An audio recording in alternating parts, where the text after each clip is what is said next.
Hey there, everybody. Want to tell you guys about our friends over at Studio Sweden. That's Sudio. They are a headphone company, and if you're like me and the rest of the entire world, you like to listen to things with headphones in. And that's perfectly fine. Everybody's got their headphones that they like and they love, but trust me, from the guy that's the music guy, you always need at least a backup pair of headphones. Why not go to studiosweden.com and check out their products? They have a ton of great gear waiting for you, whether it's over the ear, in ear, earbuds, whatever the case may be, they've got it. And they've also got you covered for your wireless headphone game. If you have not gone wireless with your headphone game, you need to do that. Go over to studiosweden.com, use the promo code Sight and Sound. That's Sight, A-N-D, Sound for 15% off. Get your headphone game on par.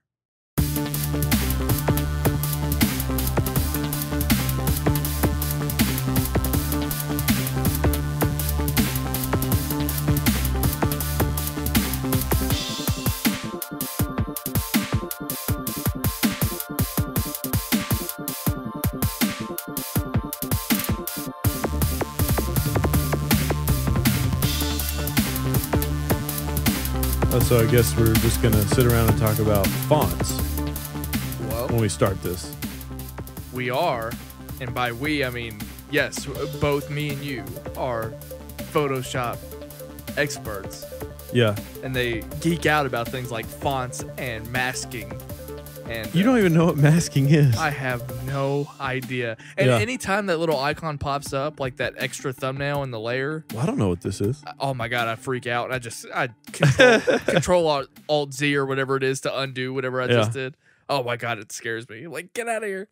Yeah, it's strange. Kayla bought an iPad Pro, and I've been nerding. You mute that? I'm just kidding. Yeah, we have Kayla in the room again because she was such a big hit from the after party that we had last week. So now she's monitoring this podcast as well. Are we going to let her talk?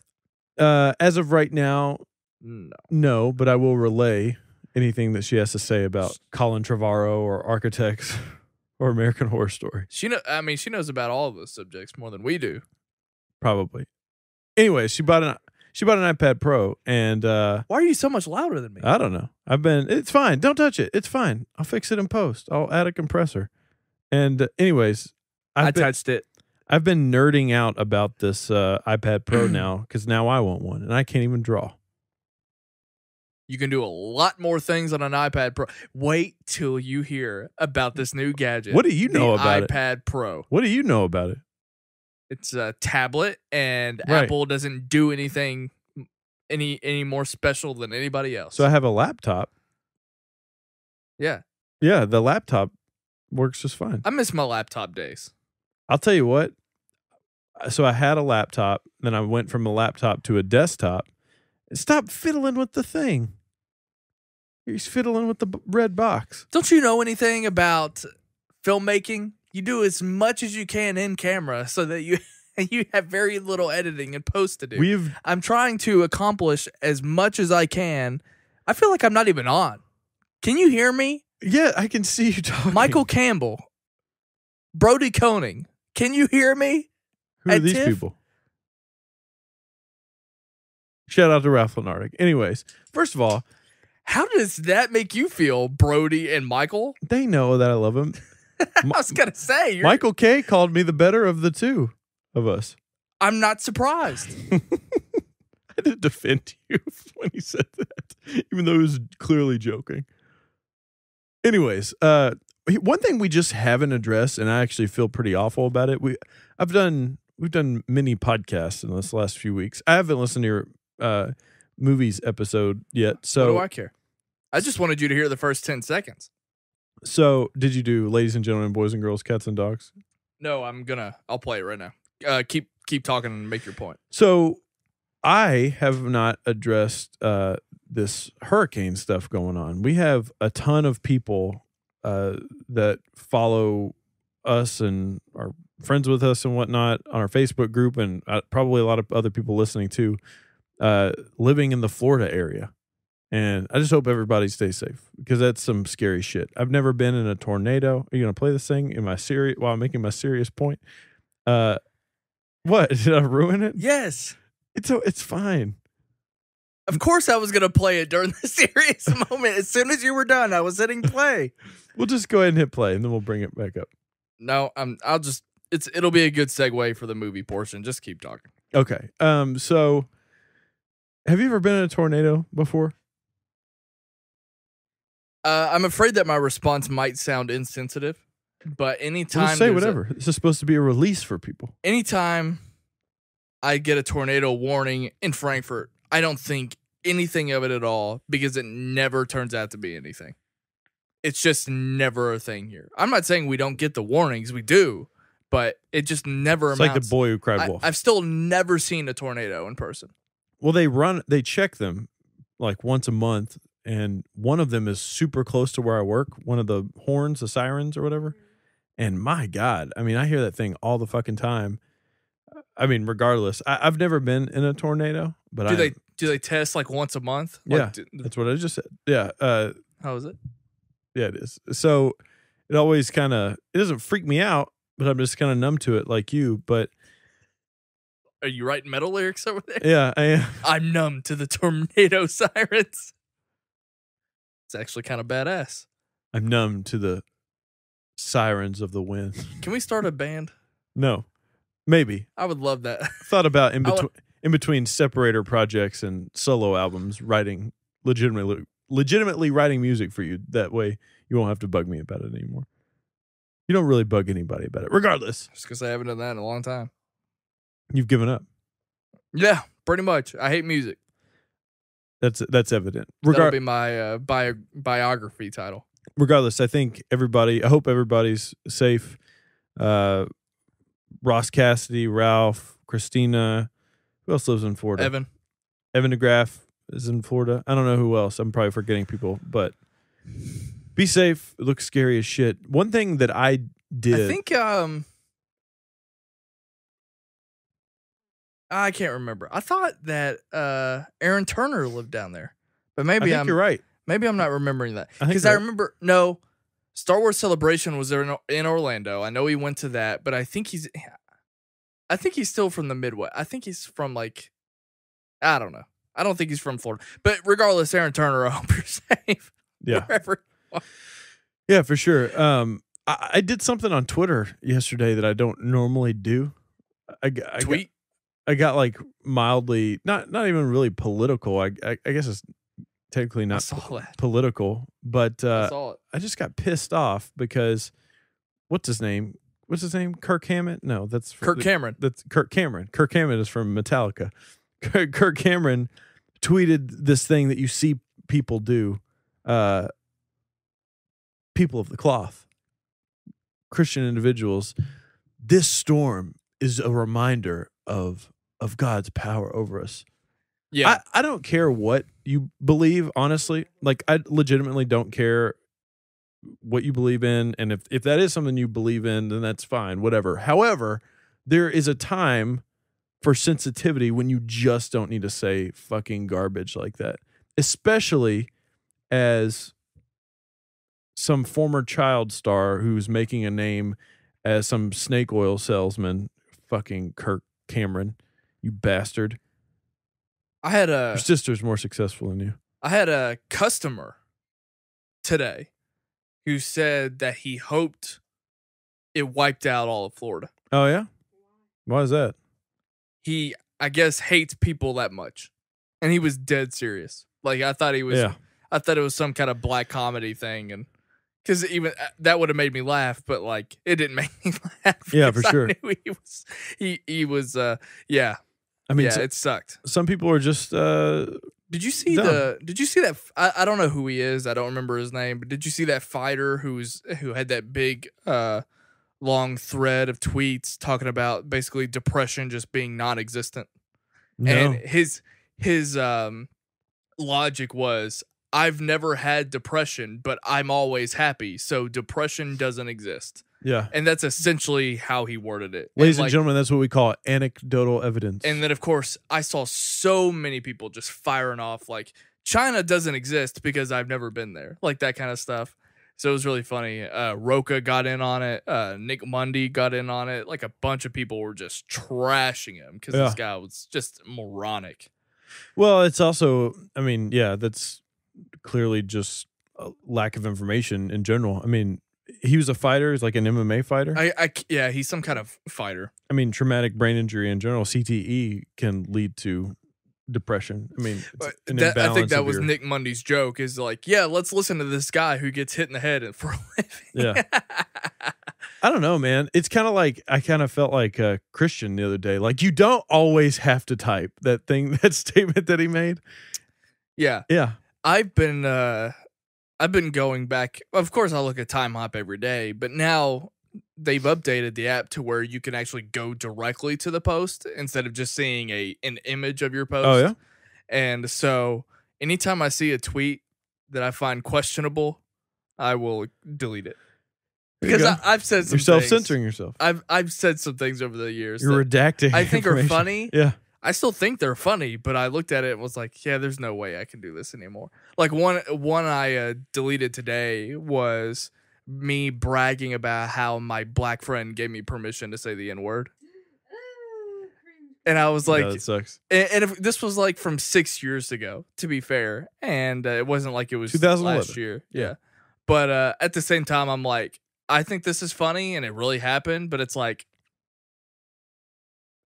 and there's no guarantee, like there's no way anyone's ever going to see that tweet again. But I just didn't feel good about it. And I was like, yeah, it's just not. And I removed it. Yeah. Looking back on the past, reminiscing about the past is one thing. But sometimes if the only real window we have of that documentation is like social media things. It's not always great. Yeah. It kind of makes me wonder, like today, I was telling you off air, but today I rekindled a friendship when hung out with my buddy Mark, who used to play guitar in the band that I was in. And it was just strange. It's strange catching up. I mean, we literally hadn't seen each other in probably 9 years. Yeah. And it's just, what are you trying to do? Kayla's trying to stretch her legs out. All right. Has this ever happened? We're podcasting. You're going to kick the mic stand. Her legs are literally draped over me. Her toe is literally an inch from kicking that mic stand and punching you in the face. Yeah. So anyways, hung out with him, had a beer, and I tried as hard as I could not to go down memory lane with him, but he brought it up. We had a great time. Like reminiscing about old I get self-conscious. Shows, tours. I do too. I get self-conscious going down memory lane because it's like, I don't want, because we'll do that forever. You know what I mean? It's like that every 10 years, I might see one of my longest friends, and every time we're together, it's just about reminiscing. Like, I want it to be more than that. I want it to be like just making new conversation. Like, recently I spoke to my high school best friend, Josh Lynn. I've told you about him. He directed Fast and Furious. Yeah, and his wife is a successful gamer on Twitch, which is really cool. Shout out to her. But I didn't even say her name. Girl of the Realms is her Twitch and her Instagram. But yeah, he was my high school best friend, and he moved away, and he lives in San Diego right now, and he's in the military, and yeah. I haven't seen him in forever, and I called him on the phone like a couple months ago, and I tried so hard not to bring up like anything that we actually experienced together, and it was just all about new conversation. It was kind of weird. Yeah, I mean, it was fun to reminisce. It's a nice little icebreaker, I think, to get into conversation. I mean, we ended up going into like, hey, what music are you listening to? Stuff like that. It also was a reminder. It was sort of a reminder that for a long period of my life, and I'm sure you're like this with movies, like I was always, I've always been the guy that tells people about new music to check out. And literally telling him about things, he looked at me like he hadn't heard about a new artist since the last time we talked. It was just kind of funny. But yeah, the other thing I want to get your opinion on is a news story that I did a YouTube video about, and I actually do want your take on it because some of my we are on the same wavelength. I wanted to bring this up to you today. So when this news story came out, well, okay, so there is a band called As LA Dying, and they not only were they a very, very good band in the metalcore music genre, they were one of the biggest. They were the band. Yeah, they were like the pinnacle band at a time when that music genre was as big as it's ever been. And their vocalist, Tim Lambesis, actually, he ended up going to jail because he hired a hitman to kill his wife. And that didn't end up happening. Yeah, she didn't die. Yeah. But it happened. Thank the plot. Yeah, thank Jesus that didn't happen. But thank Kirk Cameron that didn't happen. But yeah, so he went to jail. He tried to kill a guy or a girl. And he just recently was released from jail. And he's already talking about starting As LA Dying back up, but without the rest of the band. Like the rest of the band pretty much has made him an outcast. They've said he has ruined our lives. He's ruined people's lives by doing this. He's ruined our careers to a certain extent. And so I pretty much just reacted to this news like, as somebody who was a fan of the band, like I can't listen to their music anymore. I can't listen to that guy. I think it's kind of shitty that he's out of jail. It's fine if he wants to make music, like everybody deserves a second chance, but to pick back up this band and try to like make money off of it again, it just seems like a little bit shady to me. Not necessarily shady, but just kind of shitty is what it sounds like. And for the most part, the most people that I talked to were of a similar opinion. But then all of a sudden we just got this flood of people commenting on the video being like, you're a fucking idiot. That is what is unsettling the most. Yeah. So it's not even so much the fact that Tim Lambesis wants to make music again. That's not the part that I took away from it. It's the fact that I get those notifications just like you. Yeah. And I see the people the one are excited about his next project. And I'm baffled. The one that I was the most like shocked by was the guy that said, well, it's not like he actually killed her. Yeah. And I was like, are you fucking kidding me? Oh, semantics. Yeah. Oh, okay. So by him trying to kill her, that makes it okay. I guess if someone tried to rape somebody and didn't succeed with it, that would be okay. Like, no. You're talking about it regardless. You're talking about a motherfucker that went to jail. Like, yes, he was guilty. Convicted. Yes. And that's what I said in my video. I was like, we can talk all we want about somebody like O.J. Simpson. Oh, he's guilty even though he didn't go to jail. Michael Jackson had all these alleged things going on with him. No, Tim Lambesis fucking went to jail for it. He's convicted. I tend to have this. I think I'm open-minded when it comes to separating art from artists. Yeah. I think it just... I'm fine with it kind of just letting people decide what works for them and what doesn't. And I don't think anyone's written that rule book either. And so I know that, like, depending on the case, I might feel better about someone like Casey Affleck. But when I hear about what Jared Leto does on Reddit, it's like, I don't know if I'm a fan of him anymore. So it's sort of a case by case. It is. It also just depends on how much is actually exposed and how much is hearsay. There's also a whole other side to this too, the fact that they were a Christian band. Yeah, and he came out since then talking about how all of that was like a farce in general. Like he had stopped believing in God well after he was capitalizing off of it. Right. And I think that's something a lot of Christian bands do. 100%. I wouldn't be surprised if any Christian band said that they used that label under to oath, just get big. Under oath have gone on record as saying that. Prada? Well, sort of. Does Prada talk about that anymore? I don't know if they've talked about it or not. Prada used to stop. I mean, they're writing songs about Tokyo. They're fucking done with the Christian label. They used to stop their shows to pray. Yeah. And I'm like, really? I mean, you can be a Christian band all you want, but you don't know that everyone hears. Yeah, I mean, I don't know. That's a weird rabbit hole to go down. But back to my point. Is I'm pretty open when it comes to deciding what works for you when art versus artist. But this is a no-brainer. I just think this is totally different. This is totally different. Well, I think it's kind of, I don't know. It was just hilarious to me, the reaction, how different it was after enough time, because I walked away from that video being like, a successful video. Like, people agree, people on board.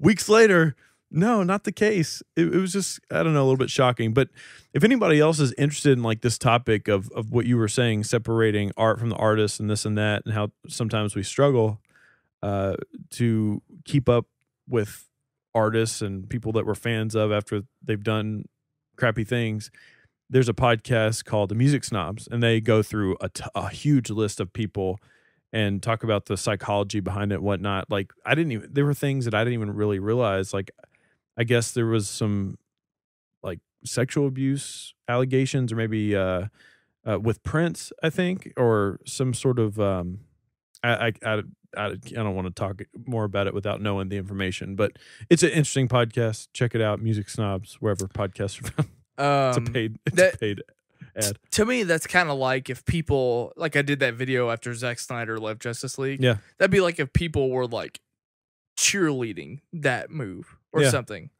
Like, it would have just kind of almost made me sick. Right. Do you remember, you know what else? This happened around the time. This is not our music topic, by the way. This whole Tim Lambesis thing happened around the same time that the lead singer of Lost Prophets. Yeah. Do you remember this? Yep.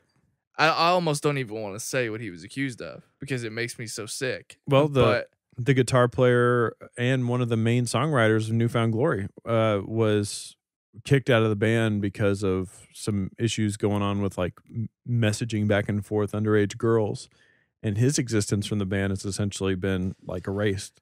And what I refer to, I didn't even say it, but that's worse than what you just said. 100%. Like, I just don't want to say it, but it's because it's so despicable. Yes, and gross. But I haven't listened to that band since. So anyway, that was a weird discussion.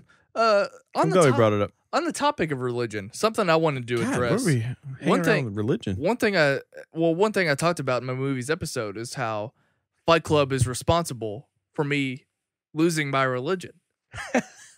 Which is an REM song? Which is actually, I love that song so much. It's a good song. That's actually hyperbole. It's who knew Ryan Snelling listened to REM? It is hyperbole, though. I said it as a joke, but I think one thing that I didn't address very well is the fact that I was losing my faith about the time that I saw Fight Club. And it was at this time of my life where basically I went from private to public school. I was getting into movies, and sort of all at once I was learning about the world when I was culture shock sort of thing. Yeah. And I was, already 15 years old. And so anyway, I talked a little bit about that, but I don't even know where I was going with that. I remember listening back to my episode, and it sounded like I was sort of praising Jesus? No, the opposite. Okay. Satan. Yeah. Okay. Like, I was just absolutely just so, and maybe people listened to it and they didn't think that I came across this way, but it kind of felt like I was just so satisfied to be out of religion. And I guess the point that I wanted to make, and I don't know if I even need to do this, so I'll make it quick, but like you said before, I'm fine with people believing whatever as long as it's it is of good morale. And but I have a problem with the organized religion that I came from and sort of the lifestyle. I was mainly talking about my personal account instead of making a blanket statement that so anyway, that's something that I wanted to note. Well, just speaking, since we're just on the subject, speaking from my own experience, I was in a band that was commonly mistaken for a like all out full on Christian band. We were operating. We had members in our band that were Christian. We were operating in the Christian music scene in general, just because of the bands we were playing with and whatnot, and also just working, doing some tour managing stuff with Christian bands, like the ins and outs of it. Hearing anytime you mix like a business making money, making your living with something like that, you're literally playing with people's emotions. I mean, essentially, right? Their belief and all that stuff. Just very odd. It's just a very strange thing.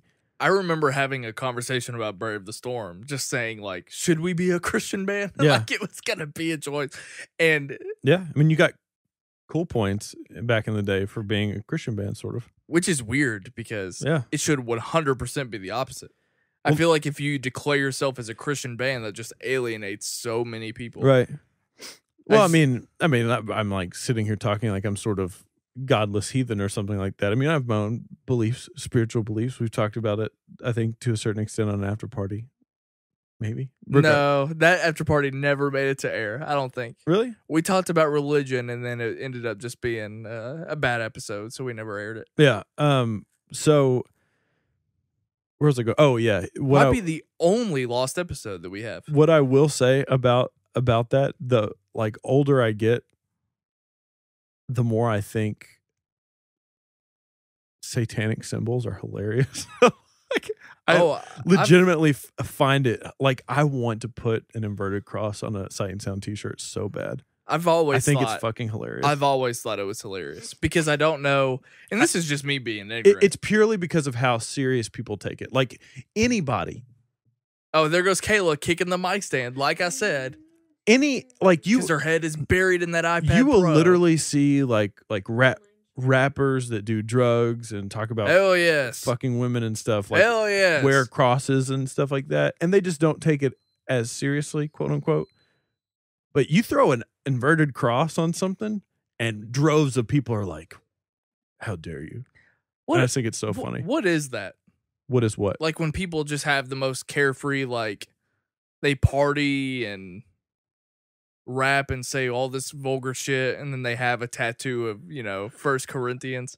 Some of the shittiest people I know have scripture tattooed on their bodies. Well, and I've always just thought that was hilarious. I think more than anything, I think it comes down a lot to a tie of where you came from. Like if you have like a strong family structure or maybe not necessarily a strong family structure, but if you have a strong tie to your family, you were maybe raised in a Christian household or something like that.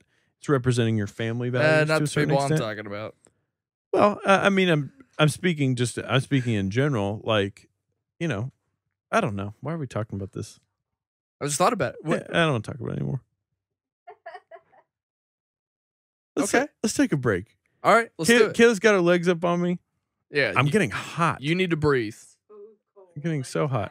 Yeah, I don't even know where the thing is. Hang on. All right, we're gonna take a break. You're gonna hear a Studio Sweden commercial. Okay. Headphones are a massive part of our everyday lives. Chances are you're probably listening to this podcast on headphones right now. That's how important they are, and we know there are a lot of headphone companies out there to choose from. Let's talk about Studio Sweden, that's SUDIO Sweden. They offer a wide range of different types of headphones, including traditional wired options as well as wireless. If you're an iPhone 7 user, you're probably looking for a pair of affordable wireless headphones, and Studio Sweden has you covered. They've got wireless earbuds as well as over-the-ear options, and if you like to stay plugged in, they've got you covered there as well. Go to studiosweden.com and check them out. If you pick up a pair, make sure you use the promo code SIGHTandSound15 for 15% off. That's SIGHT, A-N-D, Sound15 for 15% off at studiosweden.com. So let's talk about TV. Okay. First things first. Here we go. Just be, Kayla. Bees. Oh, we'll talk about them in a minute. Bees. I am really coming around to YouTube as a platform. Like getting just now. Like, no, I don't mean the idea of like or the benefits of YouTube. I mean, as far as like YouTube is known to be a cesspool in the comment section. But as time goes on, the more and more I have fun with it. Like the comments. Like normally, like usually, particularly with your recent videos on music. Well, it's not like it's not like you actually killed a girl. We get we get a lot of negative comments, Yeah. but usually it would give me anxiety. Like, I have to respond to each one, and like I'm gonna feel bad because my video only gets thumbs down or bad comments or whatever. But I'm actually coming around to the fact that just a bunch more negative comments just means that our video has volume in general. I told you that the other night. So it makes me feel good. But well, look, real quick, the thing about a quote unquote negative comment, there's like this weird thing where people feel like if they don't agree with what the video is saying, then they have to be a jackass. Like, and that's, there are people, I put up that Being as an Ocean review, and there are people on there that didn't agree with it and were perfectly fine. They just were like, I don't agree, but here's why. If you don't agree and you leave a good comment, like it's, whatever, constructive, or you illustrate your points, I celebrate it. Like, I'm like, yes, that's, we don't agree, music's subjective, blah, blah, blah. But then, yeah, you have some absolute jackasses on there sometimes. I love when people leave you comments saying, they'll insert the point, music is subjective. And it's like, know. Jay's videos are not really like negatively strong. Yeah. Typically. So it's like I gave the album a C. Like, the person is just watching a video on someone's take and he's trying to tell you that music is subjective. It's like, yeah, no shit. That's why I'm going to fucking make a video about what I think about it. And you can tell me what you think in this comment section, but without being shitty. Anyway, what I'm getting to is that I posted my American Horror Story Cult premiere reaction. It was like 5 days late, but that's fine. I posted that last night. And what led you to watch this show? Because we needed content to talk about for weekly? I mean, it's a massive, popular a big show. Yeah, 100%. Yeah, and and I made this point in the video. It's an anthology, so it's like, yeah, I might not have liked earlier seasons, and yes, I think that I have a general idea, but it's worth a shot to at least watch the premiere and see if this is something that I might get into.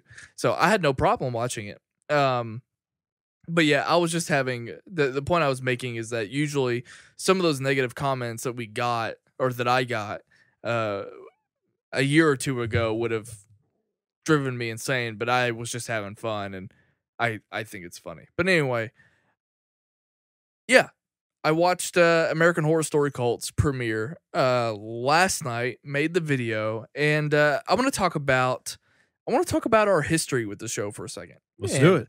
I talked about it in the video, but I watched season 1 in its entirety, thoroughly enjoyed it. I thought it was a lot of fun. Ditto.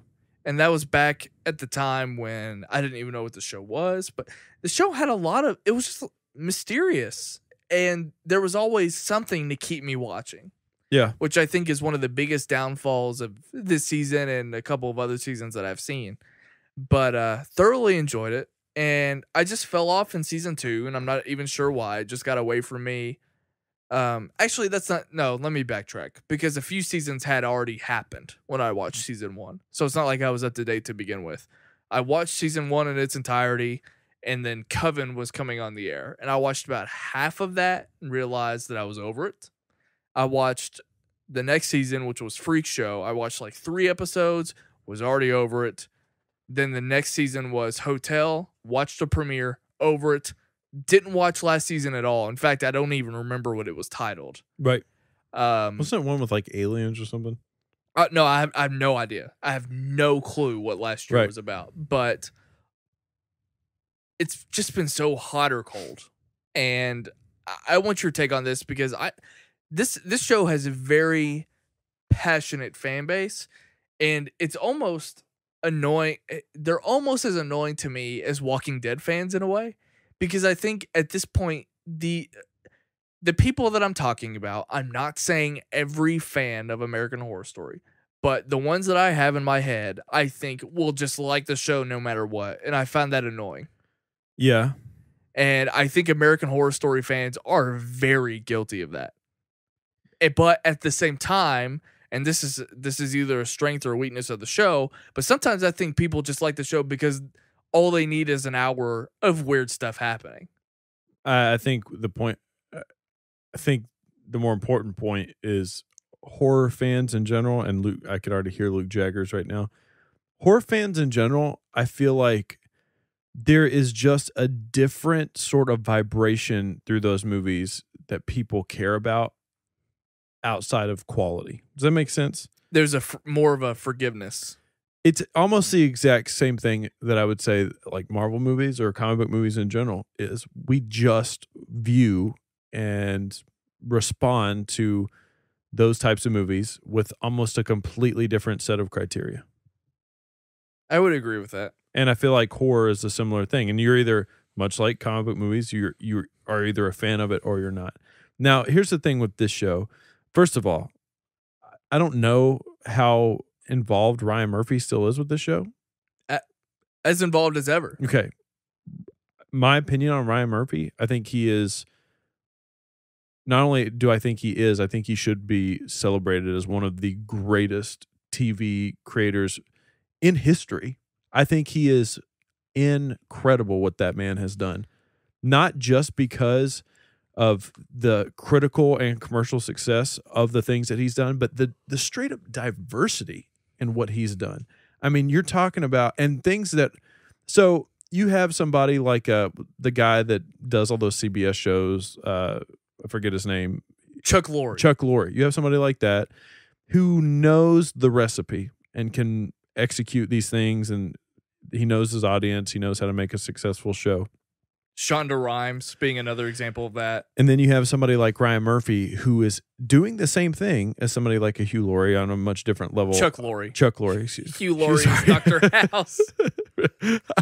Earlier today, I was trying to think about this point, and I was like, Hugh Laurie. And I was like, no, that's the house guy. And then I just did that. Anyways, Ryan Murphy doing the same thing in terms of making, successful shows and whatnot, but just dipping his toes into different waters. I mean, American Crime Story was first of all, it was amazing and a huge People vs. OJ. Huge critical success as well. My favorite show of last year, by the way. I don't know if you know this about me or not. I loved Glee when it was on. I fucking loved it. Even Kayla said, "What?" It's a show that obviously has its mainstream appeal, but it's also a pretty smart comedy. Like, for what it was a pretty smart comedy. And I'm happy for you. Yeah. And Glee. And American Horror Story, another thing. This is something that I don't really care about because I'm not like the biggest horror fan in general.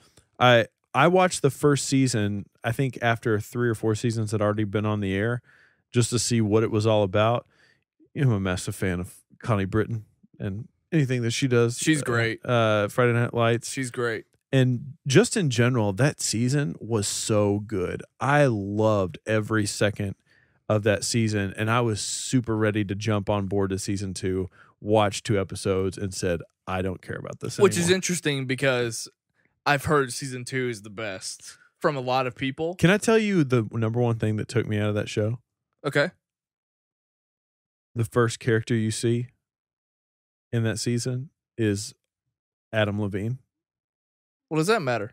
It just completely took me out of the show. It's like throwing Ed Sheeran in Game of Thrones. See, I think that's the one plus. And I think if anything, not to give away, well, I can give it away. I already made a video about it. But if there's anything that's going to get me to watch next week's episode, yeah, it's because of how interesting the cast remains. Yeah. Like Billy Eichner will be on next week's episode. And I would love to see him do something like this. Even if it's just to see what he's doing.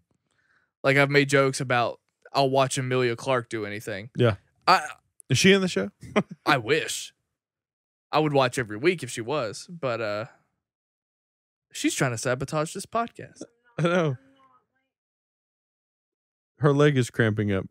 Probably because you have it situated. Look, like now that. The dogs are getting riled up. Oh my God, this podcast is so fucked. This is an American Horror Story right here. Yeah, it is. So an American anyway, I think that's horror story. I think that's one of the pluses of the show is how interesting the cast can be.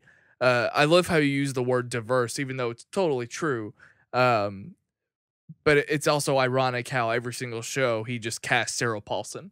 Right. But look, what we have here is this season is called Cult. And the backbone of it, I remember when this was announced, this was actually what got me back into the show, was that it was going to rely on the 2016 presidential election. Yeah. And I remember that being very clever because I know Ryan Murphy is, he's homosexual, and I know that he's also very liberal, and he cares very much about social activism, which is something I'm totally on board with. I was also interested in it because I am so anti-Trump. Yeah. And I guess at the time I thought that a show like what this... What are you doing? Talking about politics and religion on this episode. What the hell? I thought a show like this would... Goodbye, 700 subscribers would on be YouTube. would be right up my... Well, this goes on SK Plus, so we don't have to worry about it. Yeah. I thought it would be right up my alley. No one listens to it there anyway. So I watched the show, and I realized that was one of the worst things about it, was the nods and the now is on the nose is that on commentary. Is that on you or is that on the show? I think it's on the show.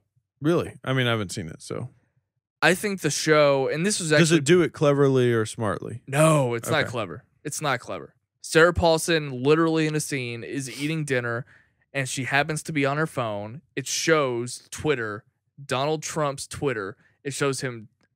He shows one of his stupid tweets, and she says, "Oh my God, I wish he would stop tweeting." And then the rest of the scene goes on with her wife. It's just on-the-nose commentary, and I find it very annoying. Yeah. I would say something like that. Right. So it's not like I'm offended by it, like, how dare you attack Donald Trump? Any other time, I would make that same joke myself. I just realized that I don't want to watch that. Yeah.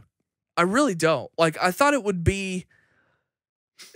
With the first episode, it was maybe like 40-60, I think, of what this show was about. And so I don't know how much the rest of the season is going to rely on this storyline. But it just made me realize that this isn't entertainment. This is actually just tired. Yeah. I'm tired of this. I don't want to go watch a show.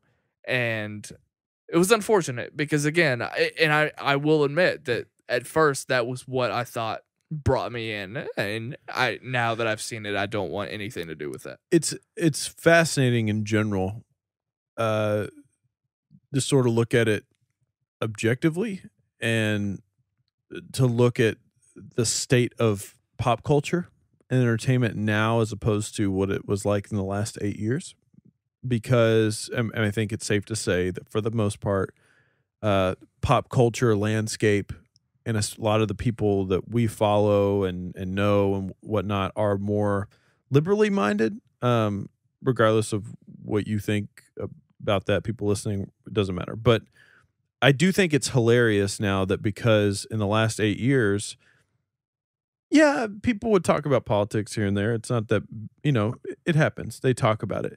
But because someone with the opposite viewpoint is now in the White House, the pop culture pulse, so to speak, the temperature in pop culture, entertainment, all those people that we follow is just so overwhelmingly negative, and rightfully so, again, regardless of what you think. But you are constantly inundated now with reinforced negative messages on social media, on the news, in your day-to-day lives of taking in pop culture now. It reminds me of when I was getting super, super into music during the Bush era. And a lot of stuff was super anti, and we just haven't had that in the last 8 years. Yeah. We have, but not like we had or like we will have. So it's just fascinating now to see this literally crossover into the entertainment spectrum. The band we're going to talk about later today. Yes. Dips their toes in politics. And they always have, and maybe people are, yeah. Yeah, and I hope I don't come across as a sore loser because I'm obviously anti-Trump and I voted for Hillary and that's not to say that I thought she was the best candidate. I thought she was the only candidate. I mean, it came down to that point, but I don't want to sound like a sore loser either because I think the show actually represented it evenly because the Evan Peters plays the rabid Trump supporter. Yeah. Sarah Paulson plays the rabid Hillary supporter. And they both are deeply flawed and both have a mental illness about them. Right. So it's not like they're favored one or the other. I just happen to know what side Ryan Murphy is on, you know? But, well, I mean, and I guess my question to you, just for conversation's sake, is do you think he has a responsibility to make his show in an objective manner, regardless of how he feels? I think... me personally, I think that's a smarter show to do it that way. I think you mean to be even? Not consciously be even, but explore absurdities of both sides. Well, it's interesting. That's interesting because like right now you look at the landscape of late night TV flourishing because they are all anti-Trump. Isn't that easy though? Isn't that super simple content? It is easy. Yeah. But it's like it's kind of like all we're left with at the same time. It's like there's no reason for any of late night to be talking about Hillary anymore because in stand-up comedy it's incredibly hacky right now. You know what I'm saying? Like that's the take on it. If you go up on stage with political content, you're looked at as a hack. I wouldn't go that far, but I mean it's pretty much that's. I wouldn't go that far. It's easier. It's so simple. It's easier. It's such simple content. I would rather have more interesting comedy. If I went to a stand-up show, I don't only want to hear Trump looking like a Cheeto jokes. Right. So anyway, but my point is that TV right now is flourishing being anti-Trump. So if they went that way, I would understand it. But at the same time, it's like I said, it's like a 40-60 balance of like kind of where they are with. There are two backbones to the show because there's an overall mystery to it. Versus the backbone of the election, but it just depends on if that side of it starts to go away because the characters have their own, like I said, they have their own mental illnesses and tics already that you're picking up on, regardless of that. And that's another criticism that I have. It's like with the show in general, and I had this problem back when I watched the premiere of Hotel. The premiere of Hotel was just scene by scene by scene of just any weird. It just seemed like any weird thing they could think of. Right. There was no hook. There was no in with any character. It's just like, let's show Schmidt from New Girl drilling a guy in the ass with a literal drill as a penis. Yeah. And that's what that episode did. And it just, I didn't want to watch it anymore because it's like that's all you are to me. I feel like you are everything but the kitchen sink when it comes to just let's just do whatever, and that's sort of what I'm talking. Style over substance. I don't even know if I would call it style, but what I mean. It's some kind of purpose, I guess. They have some kind of purpose for it, but there was no way in for me, and I think there's more of a way in with this season. But again, it's just like not only is this rabid Hillary supporter, not only does she have one phobia of clowns, but she also has several other phobias, including the phobia that our friend Christina talked about. Yeah. Which was like the fear of holes. Tryptophobia. Yeah. Is that what it's called? Is that what it's called? She knows what it's called. Tryptophobia. She's asleep now. Okay. Maybe that's it. It's something like that. But Christina can let us know. But she has multiple phobias. And I think that's just simply the metaphor for the entire show. Right. It's like she doesn't have, it's not just a problem with Trump.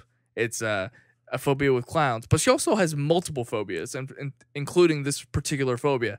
And I feel like that expresses all of my problems with the show. It's like it can't just be one interesting thing. It's just whatever we want to do just to make the show weird for the sake of being weird. And it was just really annoying. Yeah, I think that's a good take and a good examination from like an outside perspective, from an objective perspective. I do think it is important to address that there is a fan base for the show, not just specifically for the show, but for content like this. And again, I'll go back to relating it to comic book, superhero, even science fiction types of movies. Like, there are just certain cues that you and I probably aren't in on that other people really, really enjoy about things. And I'm sure it's a similar thing with The Walking Dead too. It doesn't surprise me that we don't care for The Walking Dead as much as,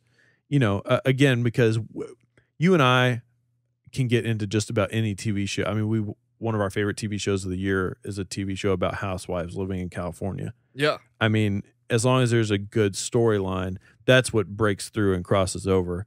But from time to time, you also just get people being eaten by zombies. It's just like, I think all are fine as long as people aren't hailing it as this great thing. If it's not, does that make sense?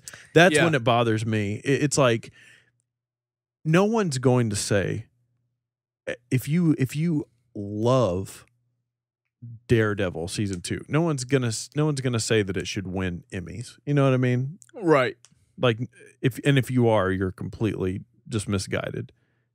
That's how I feel about. I mean, I haven't watched this, but that's how I feel about a show like Walking Dead. It's just like, the politics aside and the fact that it's a horror show aside, another big problem, and this will be my final point, is that there's just nothing to keep me wanting more.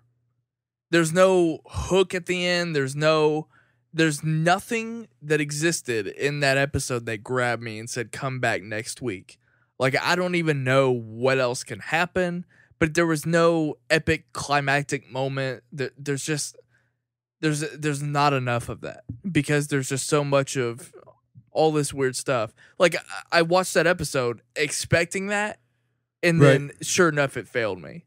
So again, it's only because, and other people might not be as forgiving, if I happen to watch next week's episode, it's because I'm curious to see what someone like Billy Eichner will do in this type of show. Right. And I'm watching it for the actor. I'm not watching it for any particular character. I'm not watching it because I appreciated how it contributed to the genre. I don't care about it. It's just, that's such a particular Snelling thing that I just don't understand. I'm surprised that because season 1 was so great and season 2 is heralded as the best from a lot of people that I know personally, I'm surprised that I just hear no more. I don't hear any criticism, and I find it very strange. There are some TV shows, and I always find this fascinating. There are some TV shows that just all of a sudden they fall out of conversation from the TV discussion, TV criticism landscape in general. Like, you will rarely hear American Horror Story be spoken about on something like The Watch. That it's not even because it's bad, or I mean they might cover it like, oh, the season started, here's some news about it. I think there was a time. That's what I'm saying. Like, when it was new. Exactly. Yeah, I'm sure that's 100% a thing, but then they're just like, oh, we're just not going to talk about it anymore. It's like, okay. Like I remember, what was the one on Hulu that they were talking about for like a hot minute, and then they just like stopped talking about it. Handmaid's Tale. Oh, okay. Like, they talked about it for a minute, and then... Well, it's a huge show, Handmaid's Tale. I hope the mic is picking up. Was that Dolly farting or groaning? She was groaning. Okay. Because she's as over with this. She's over dramatic. That's fine. No, I was going to say she's over this discussion. No, I'm done too. So yeah, I am not pleased, and yeah, that's my take. I would actually love to hear from some people that watch the show. Yeah. And just let me know how you're feeling about it, because our YouTube comments were funny and I didn't mind them, but they didn't give me anything. Right. For sure. Let's move. We don't have to take a break right now. We'll take a break before our last segment. But what do you want to move on into next? Just depends. I mean, I bet we can both contribute heavily to both of these topics. I guess it doesn't matter. Let's go into movies because look, this topic that we're going to be talking about today has been talked about extensively. There's no way in hell we could have gotten away with not talking about this whole Colin Trevorrow situation, him being removed from episode 9. Let's just catch people up if they're new with our thoughts on him directing episode 9. So I was lucky enough to get to talk about this on my movies episode, so definitely go check that out if you haven't already. Yeah. So my thoughts on Colin Trevorrow getting the job a couple of years ago to direct the conclusion of this trilogy. It felt absurd. I've gone on record to say that J.J. Abrams being announced as director of The Force Awakens was like the biggest movie news of my lifetime. Right. Because we were talking about the comeback of one of the greatest and the potential of what Star Wars could look like nowadays. And it being paired with my favorite director at the time. And it was just nothing. I thought about Star Wars Episode 7 every single day for 3 years of my life. That was huge for me. The announcement of Rian Johnson directing Episode 8 was almost even bigger of a deal to me, because I realized, wow, this is the direction that Lucasfilm is going. It also just made trilogy. It also just made a ton of sense. Like they could have announced Rian Johnson for Episode 7, and it would have made perfect sense. And you know how big of a fan I am of Looper. Yeah, I love Looper. Yeah, I really do. I have my issues with Looper, but I still can acknowledge that it makes so much sense, and it's incredibly exciting that Rian Johnson is doing this movie. Now, we both we both saw Jurassic World together. We did, and we both have very, very similar feelings on it. I think Safety Not Guaranteed is a good movie. It's not a movie that I think would have ever justified Colin Trevorrow getting Episode 9, nor do I think the financial success of Jurassic World, I don't think that justifies him getting Episode 9.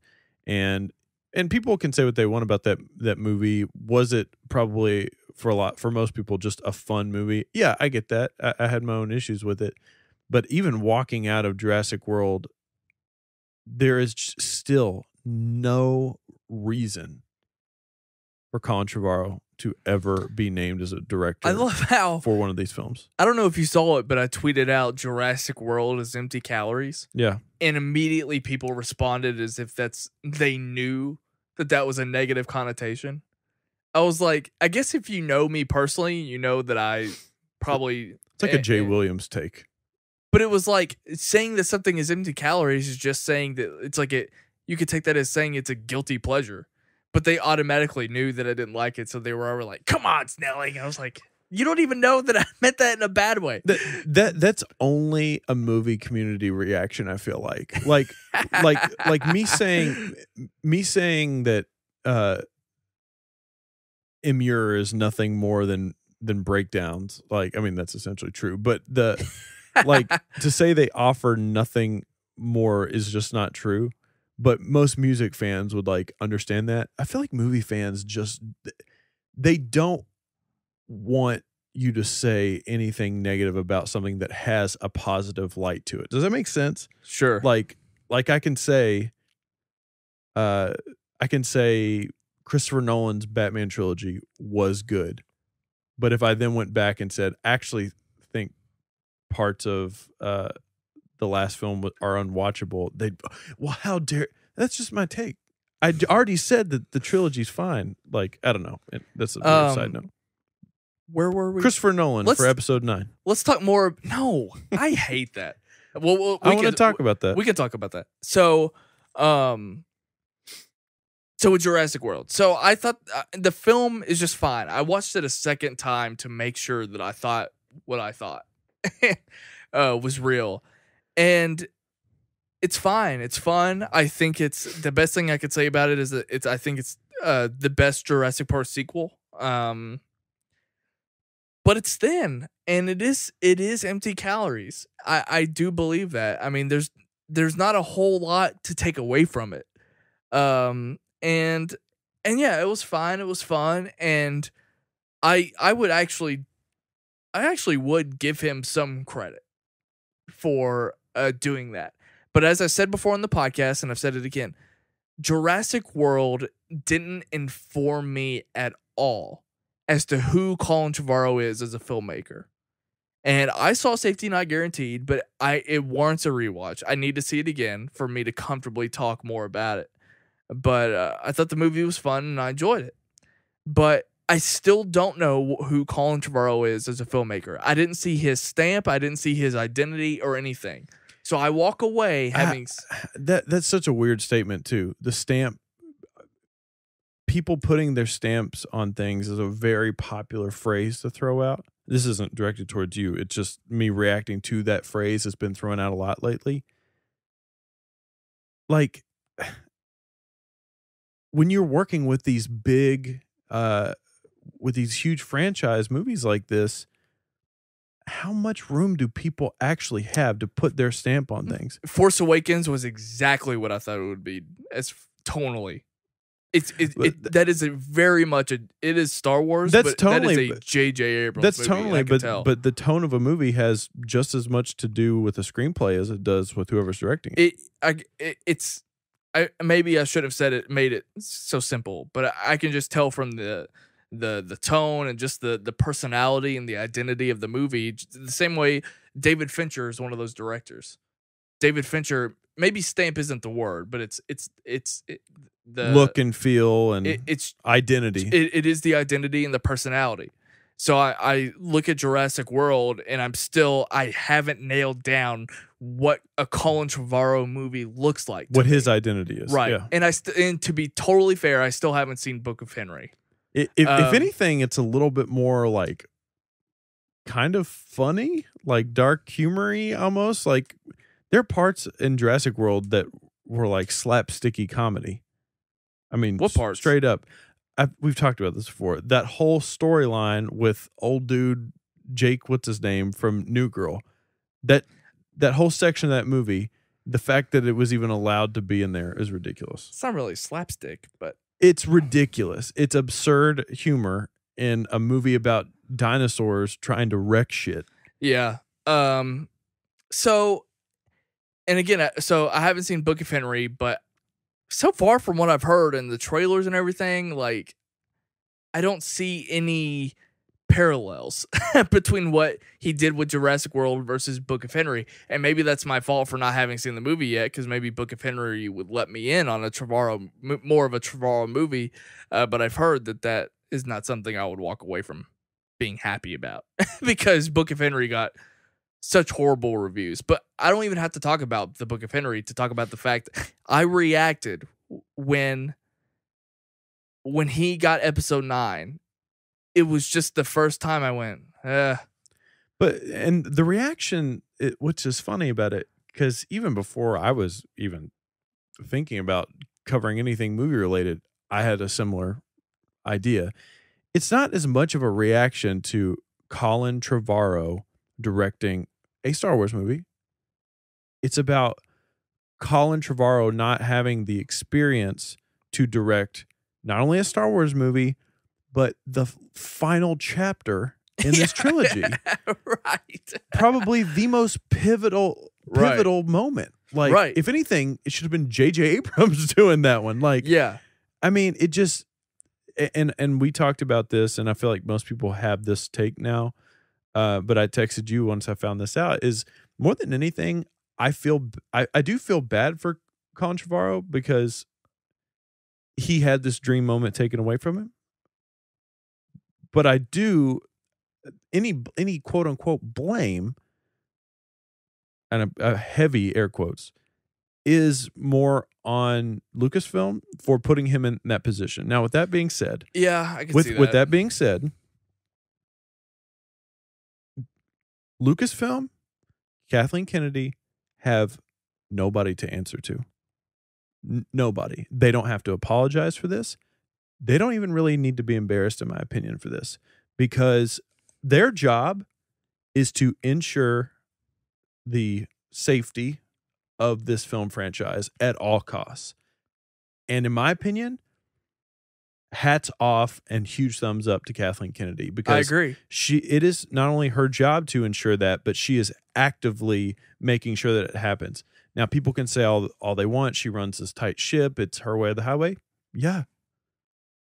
That's how it should be. And there's a reason why she got this job. And she's also just when it comes to as far as I know, the structural archetype, she is number 2 to Bob Iger. It's like she is in this position for a reason, and she's already knocked it out of the park, particularly financially, with 2 movies already. And if somebody could have stepped in and fired the Wachowski brothers before they did Matrix 2 and 3, we would be talking about a different franchise. Yeah. So, what's interesting to me is aside from Rian Johnson, we are talking about filmmakers that all came from the school of Steven Spielberg. You know who taught Kathleen Kennedy how to make movies? Steven Spielberg. You know who got J.J. Abrams the job for Force Awakens? Steven Spielberg. You know who got Colin Trevorrow to do Jurassic World? Steven Spielberg. And had probably something to do with him getting Episode 9. But it just turns out that Colin Trevorrow happens to be the first bad egg in class. And so we talked about sort of our reaction, and I don't think any of us were surprised when this happened. I am guilty of just kind of laughing it off, just thinking, yeah, of course. So we don't need to talk about. We talked about the anticipation, and we all know he left the project, but there's some new details that have come out that I find very interesting. And this was leaked out by Vulture, but I'm reading a more current article from IGN. The headline of IGN is new report details reason behind Colin Trevorrow's departure. And of course, all we got was Lucasfilm basically saying, look, Colin was a great collaborator, but our paths don't line up, essentially, is what they gave, which is a very political answer. A new report regarding the departure has surfaced, suggesting the director's inflated ego created some friction with Lucasfilm. And this came from a source with inside knowledge about productions of Jurassic World and Book of Henry, his most recent movies, obviously. Lucasfilm may have fired him because he was difficult to work with. He reportedly focused a great deal of his creative energies on asserting his opinion during the production of Jurassic World. And since he was personally hired by Spielberg, no one could drop him from the project. So there were already questions, and you can say what you want about the film. I'm not going to be hard on that film. I'm really not. But following the success, he did the Book of Henry and was reportedly unbearable to work with when doing that movie. He had an egotistical point of view, and he was always asserting that, the source said. I legitimately don't buy any of this. The only reason I don't buy any of it is because now we don't have firsthand account, obviously, of dealings with him, but we know Mark and Christian have dealt with him very closely. And if there is one person that I believe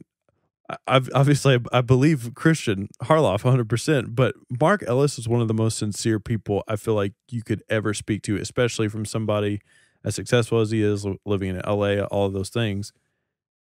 He loves him some Colin Trevorrow. He does. I felt like his heart was legitimately broken, like because it was like a friend almost that had gotten ousted. And I've never gotten that vibe from Mark's impression of him. I'm not saying that Mark and Christian are liars, but I still think this could be true. Oh, it definitely could be true. I'm not saying that. The third most successful movie ever. You got a little bit of fuck you power, but you're not Kanye West though. This sounds like some Kanye West shit. And I remember I've made jokes before, like, really, Jurassic World? Yeah. The third most financially successful movie of all time. It's a surprise. Ends up being Jurassic World. Yeah, it's of crazy. all things. I feel the same way about Avatar in general. But the whole point, it came down to that his attitude from Jurassic World to Book of Henry, bled into his collaborations with Lucasfilm. Kathleen Kennedy won't put up with that type of personality, according to the producer who worked with her. If you rub her the wrong way in any way, you're out, you're done. A lot of these young new directors want to come in and say, I want to do this, I want to do that. And they don't want to play by the rules, which Kennedy simply won't tolerate. So what I will say about her is that, for one, she knows how to make a fucking movie. But at the same time, Force Awakens and Rogue One are very different films. 100%. So not just the final product, but just what they represent in general. And in my mind, I have to think that Kathleen Kennedy knows what she wants in a Star Wars movie, depending on the Star Wars story. I think she's very intelligent and smart enough to know that Episode 9 is going to be a different movie than Episode 8 and Episode 7 and Rogue One and Han Solo. So whatever was going on with Episode 9, Colin Trevorrow wasn't nailing it. And what's also interesting is we also had the report a couple months ago that he was basically being rewritten on his own film, right, which I find fascinating as well. Well, there was, first of all, my take on the entire article is this is sort of par for the course in terms of everything we've heard with the Star Wars stuff so far. It's the complete opposite take on everybody's opinion of Rian Johnson. The thing that's been celebrated about Rian Johnson was just how cooperative he has been, which I think is why he's sort of the poster boy of everything right now. But everyone else essentially has had some issues. Even J.J. Abrams himself butted heads with the Lucasfilm brass on certain elements of things. So it's not surprising to hear that reasoning. Do we need to go ahead and transition into potential directors for this film? Rian Johnson. Here's my take. You just had to do that when nothing's happening? There's no point to bark. He just walked out of the room but had to bark while doing it. He didn't hear a noise or anything. He doesn't agree with your opinion. Regardless, the take on... I 100% don't think J.J. Abrams is going to do this film, but everyone's take on it, so I heard Christian speak about it, and he represents the people that don't want JJ to do it. I think it's a little bit ridiculous, because he was just so opposed to JJ doing it, and a lot of people who are giving the surefire bet to Rian Johnson, I get it 100% because it makes sense, right? You're coming off of a movie. He obviously is familiar with the process and he's trusted and all this stuff. Makes 100% sense. I would say if you're going to put your bets on somebody, put them on Rian Johnson. He's the favorite in this fight. Now, my issue with hearing some people's take on it, and honestly Christian's take on Jedi Council, well, it wasn't Jedi Council because it wasn't on there, but I think it was a news report when he and Ken were talking about it. Schmoes. It was on Schmoes. But there was also a news report. Oh, okay. A separate Jedi Council news report. Regardless.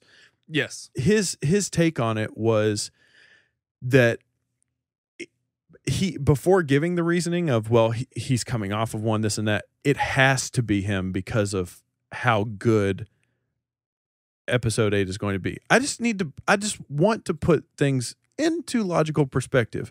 No one in the public has seen this movie. Everyone says it's seeming to be great, and I would agree with that. But we also need to prepare ourselves.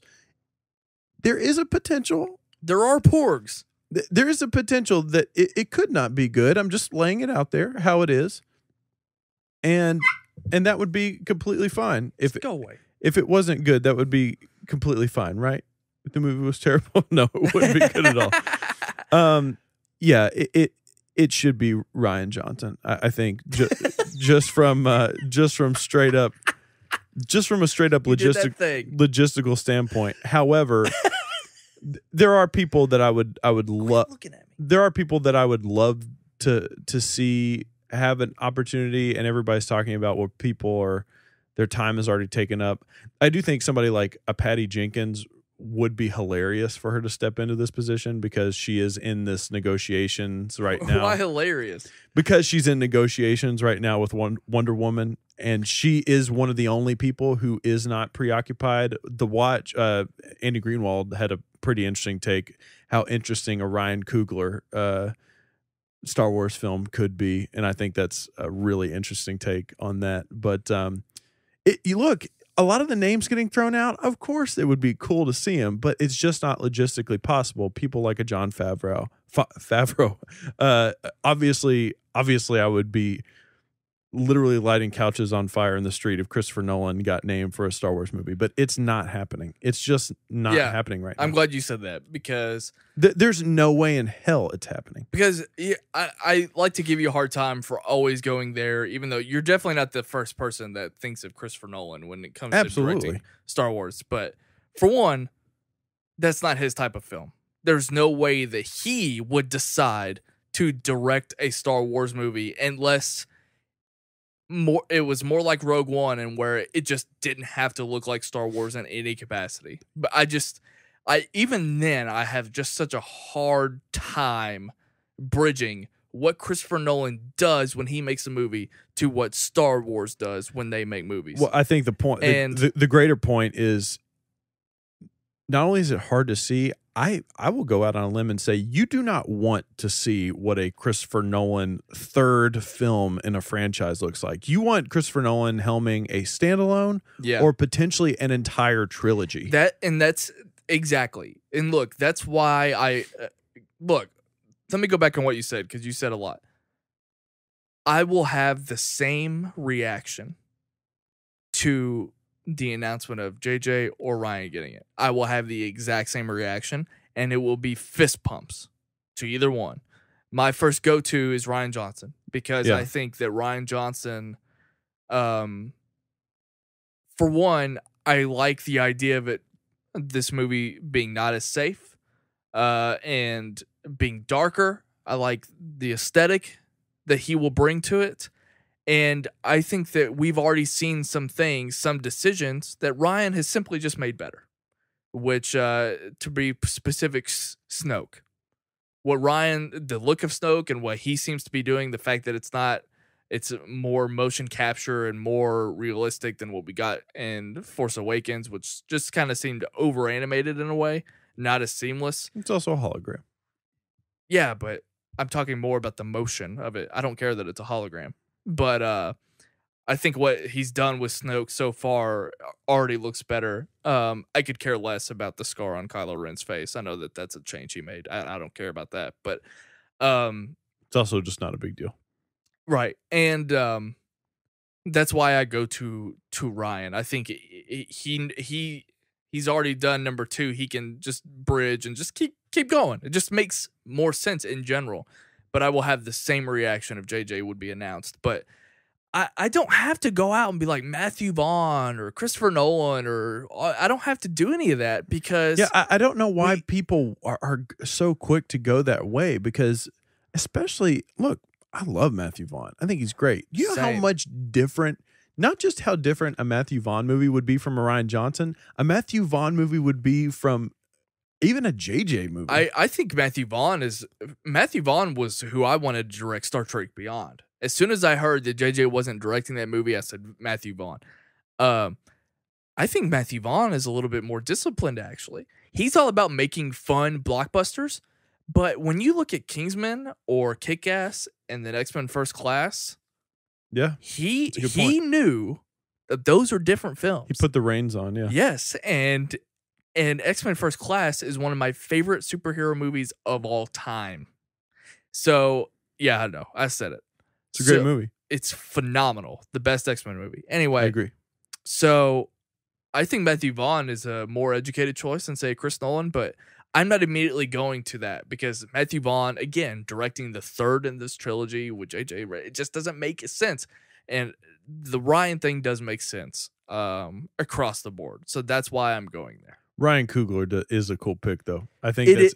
But I also have no idea until I see Black Panther. I will have no idea what, because you refuse to watch Creed is what you do. But no, it doesn't even have anything to do with that. His other two main films, even though I haven't seen either of them, I know what they entail. What are his other Fruitvale Station and Creed? Oh, Creed. You're cool. I mean, they're so like they don't dive into anything unrealistic at all. Like, I mean, at least Black Panther will know what like a superhero-y thing looks like. It definitely sounds cool. Now, if we're talking about grounded street level Star Wars films, I say you go Christopher Nolan and obviously Ryan Coogler all day. I also really want to see. I'll tell you another one who would have been really interesting for something like this. Obviously, if Rian Johnson said, I absolutely am not doing this, and J.J. Abrams said, I am absolutely not doing this, the only other safe bet to take over from what it seems like Rian Johnson is doing, for me personally, because I think they're sort of semi-interchangeable, is Denis Villeneuve. I think... Why? Why are you laughing? Because basically everything that we've said about Christopher Nolan, I would apply to Denis Villeneuve. Why is that? I mean, we haven't seen Blade Runner yet, but we also haven't seen Last Jedi yet. And I know that Blade Runner is... Yeah, I know that Blade Runner is... Okay, look. Looper is very much a student of what Ridley Scott did with Blade Runner. Right.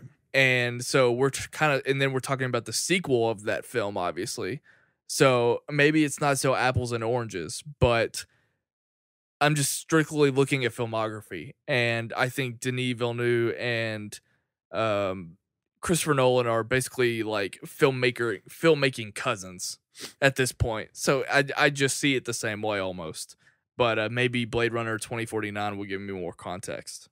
Well, that's essentially what I'm saying. Yeah, that's why I'm saying it's a good bet. Also, just darkness in general. Is there anybody that does dark films better than Denis Villeneuve? I don't think so. All of his movies depress the shit out of me. One interesting take is always go to Alfonso Cuarón.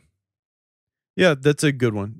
You're saying wild card, like wild card safe bets. I'm not saying I want them to direct episode 9. I know, but you're saying wild card safe bet. Yeah. Like they both tapped out. You got to bring in somebody to make sure it gets done the right way. Basically, the understudy, the sixth man, if you will, to come in and ensure the game gets put to bed. Alfonso Cuarón would have made a hell of a great Rogue One. I agree. Well, I don't know about Rogue One. He would have made Rogue One way better, I think. I cannot bring myself to rewatch that movie. Jyn Erso's not a great character. I agree. She's pretty empty. A lot of those characters aren't great characters. Yeah. Darth Vader is the best character in that movie. The robot is the best character in that movie. Yeah, arguably, yeah. Yeah. Where else did we have to go in this conversation? I don't think anywhere else, but also don't really want to take another break. Let's take another break. I'm gonna pee. I thought we were gonna be able to power through the entire episode. Or you're just getting tired. You're slumping. No, I'm feeling good. Okay. About the conversation. All right. This couch sometimes it's not the best move. Kayla's falling asleep beside you. I'm gonna just asleep in general. Let's take a break and I can go pee and I'm gonna go relax my jaw. I'm gonna go extract feces out of my dog's rectum. We'll be right back. There is a ton of content over on the Sight and Sound YouTube page. Obviously, you can listen to us talk via podcast form, but we've got you covered with a ton of other content as well. I'm doing album reviews and music discussion. Ryan is doing movie stuff. We're doing TV stuff. We're doing vlogs, a bunch of shenanigans over on the Sight and Sound YouTube page. All you got to do is go to YouTube, search for Sight and Sound, subscribe to our channel, or you can click in the link in the description box of this podcast and subscribe to us. It's good times. Watch our faces, listen to stuff. YouTube is the place to be.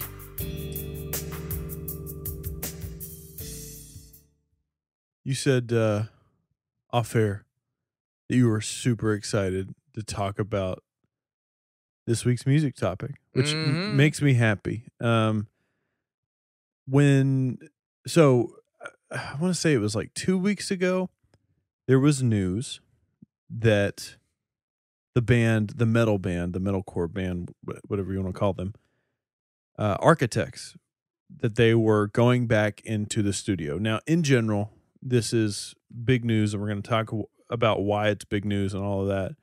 But I said at the time when that news came out that wasn't big enough news to sort of cover on Sight and Sound Weekly, just because all it was an announcement. There was no music to come with it. Nothing had been detailed. Sort of out of the clear blue sky, I guess it was this past week, we got a brand new Architect song that was dropped. When I mentioned that they were going back into the studio, I noticed that you had started listening to Architects a little bit more recently. Is that a fair statement? No. I didn't start my Architects phase until today.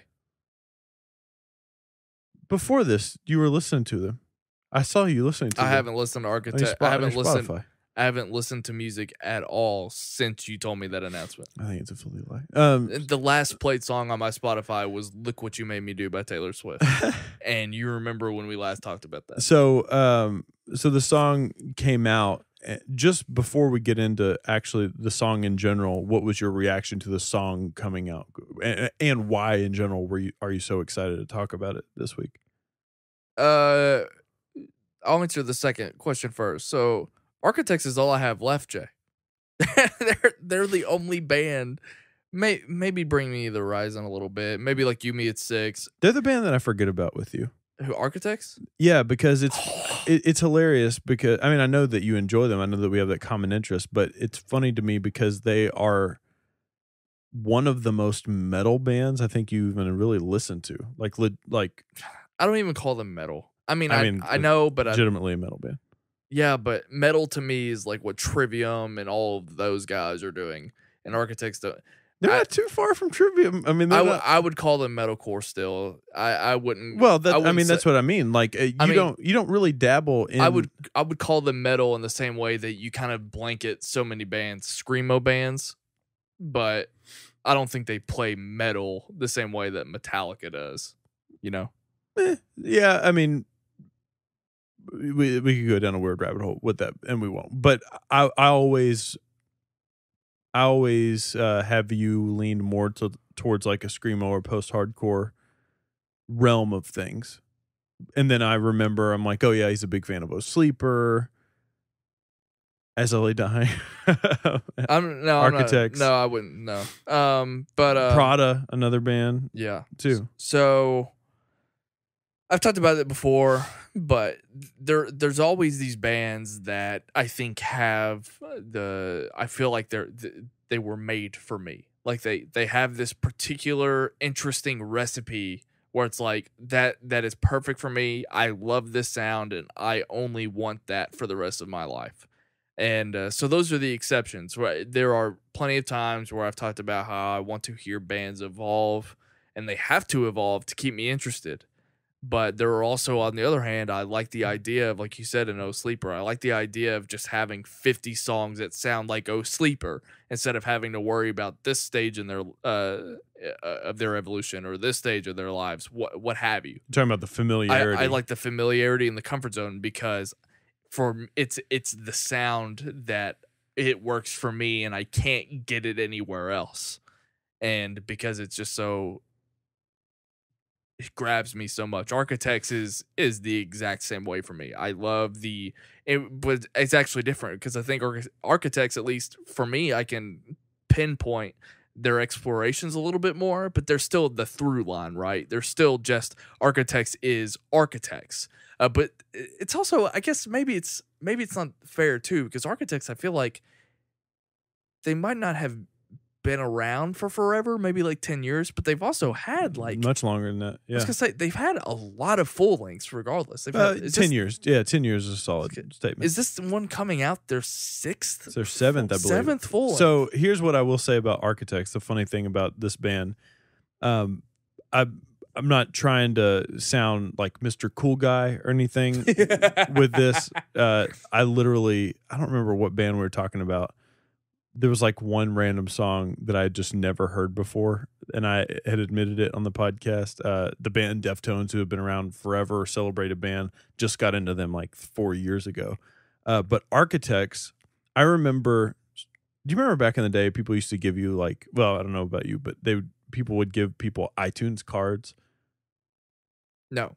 Okay. Well, it used to be back in the day, like around 05, 06, people would give me like iTunes cards for my birthday, and I would go out and buy albums on iTunes. And I remember having some money left over and browsing around on iTunes, and I found Architects' very, very first album. Like, it was the only thing that was available from them with their original singer. Their current singer is not their original singer. And I bought it and I listened to it and I loved it. And I remember being bummed out when they got their new singer. Like, I was like, man, that sucks. They got a new singer. Man, I mean, this is a band that they're out. Like, it's strange. They're also a band that, depending on how old you are and when you got into Architects, I feel like they have an album that represents different eras for people. Like, for me, the defining Architects album was Hollow Crown. That was the album that really, I was like, holy shit. It was the album that influenced my band that I was in the most. I don't think it's their best album, but it was just the breakthrough album for me. They're also a band that, in my opinion, has never put out a bad album, and they've also never put out something that's been less than great. Even the one album that we were talking about off air, the Here and Now, for what it is, it's actually still a pretty great album. Just maybe not what fans were expecting at the time. Now, I want to continue on with our discussion we were having. I do want to say this. Last time we talked about a band of this genre, we talked about August Burns Red. It is very, very important for me to distinct the two. August Burns Red is a band that is big in their music genre that has barely changed it at all, and I find incredibly uninteresting. Well, it's also the fact that, for one, I can look. You know that I can have a good time with August Burns Red. Eric knows over the years we've had our August Burns Red phases, but Eric, adjust my levels. The one thing that doesn't work, thank you.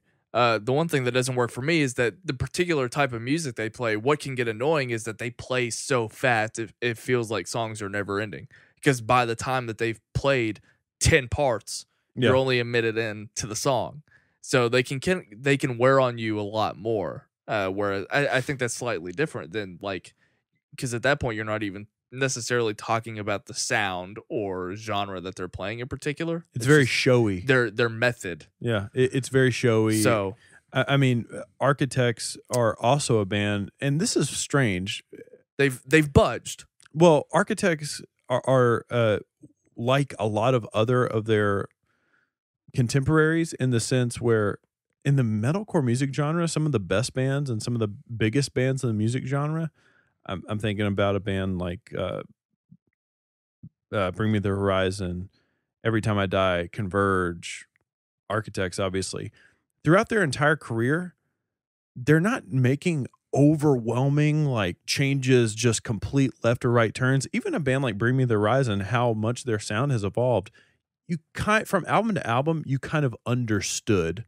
Like, I think the most drastic change, and it's not even that much of a drastic change, was probably from the one with Chelsea Smile on it. What's that album?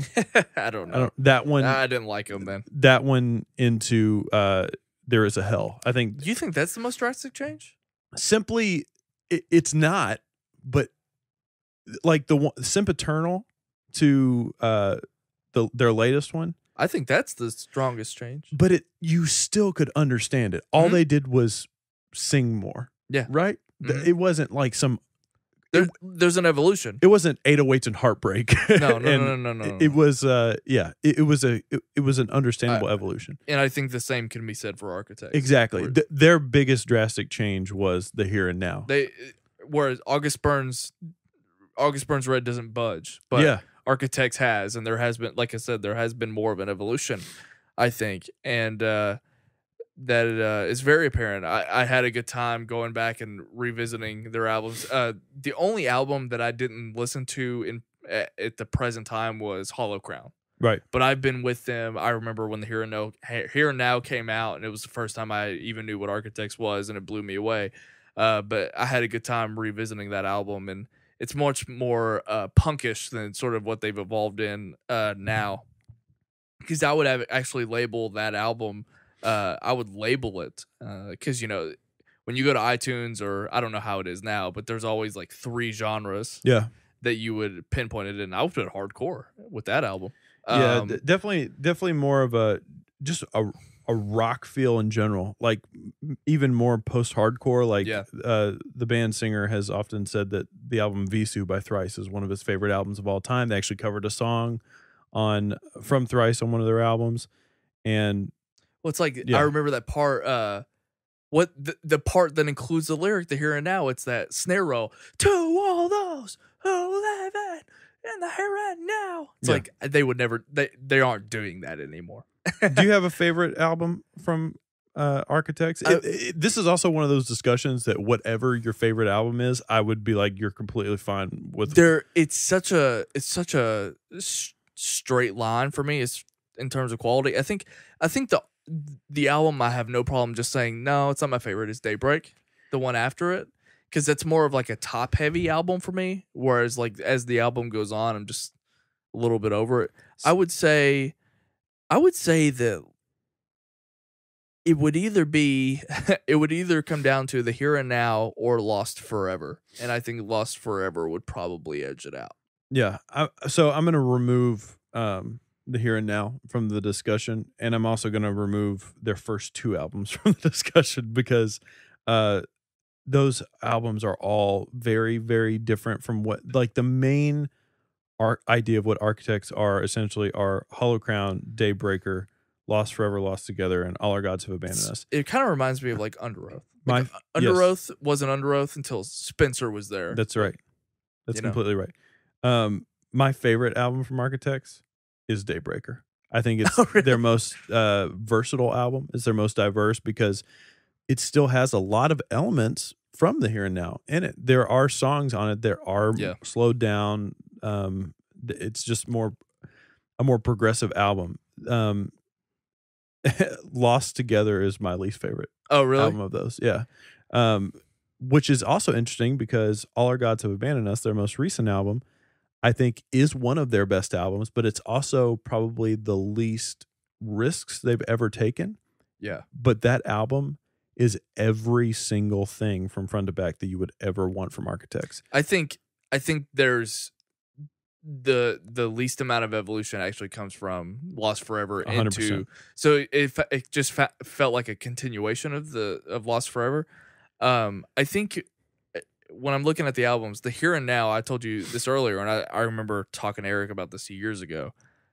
That album, the Here and Now, just fucking gets down. And my favorite song, Stay Young Forever, I feel like that I could just fight a bear when I hear that song. It just gets me so amped up. And then when it gets to something like Lost Forever, I feel like it's just so tough.